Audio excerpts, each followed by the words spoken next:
উৎসাহ উদ্দীপনার মধ্য দিয়ে আজকের এই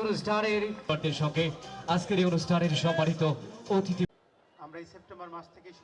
খেলাধুলায় গর্ব দেশ, সবার আগে বাংলাদেশ, এই প্রতিপাদ্যকে সামনে রেখে ময়মনসিংহ জেলা প্রশাসনের আয়োজনে শুরু হয়েছে জেলা প্রশাসক গোল্ড কাপ ফুটবল টুর্নামেন্ট 2026। সোমবার 25 আগস্ট বর্ণাঢ্য উদ্বোধনী অনুষ্ঠানের মধ্য দিয়ে টুর্নামেন্টের আনুষ্ঠানিক যাত্রা শুরু হয়। উদ্বোধনী অনুষ্ঠানে প্রধান অতিথি হিসেবে উপস্থিত ছিলেন ময়মনসিংহ 4 আসনের সংসদ সদস্য আবু ওহাব আকন্দ ওয়াহিদ। বিশেষ অতিথি হিসেবে উপস্থিত ছিলেন ময়মনসিংহ 6 আসনের সংসদ সদস্য মোহাম্মদ কামরুল হাসান, ময়মনসিংহ সিটি কর্পোরেশনের প্রশাসক রুকনুজ্জামান রোকন, ময়মনসিংহ উন্নয়ন কর্তৃপক্ষের চেয়ারম্যান মোতার হোসেন তালুকদার, ময়মনসিংহ রেঞ্জের ডিআইজি মোহাম্মদ জাহিদুল হাসান এবং ময়মনসিংহের পুলিশ সুপার মোহাম্মদ কামরুল হাসান। অনুষ্ঠানে সভাপতিত্ব করেন ময়মনসিংহ বিভাগের বিভাগীয় কমিশনার এস.এম. হুমায়ুন কবির সরকার। উদ্বোধনী অনুষ্ঠানে বক্তারা বলেন, জেলা প্রশাসক গোল্ড কাপ ফুটবল টুর্নামেন্ট ময়মনসিংহের বিভিন্ন প্রান্তে ছড়িয়ে থাকা প্রতিভাবান ফুটবলারদের নিজেদের মেধা ও যোগ্যতা প্রকাশের সুযোগ করে দেবে।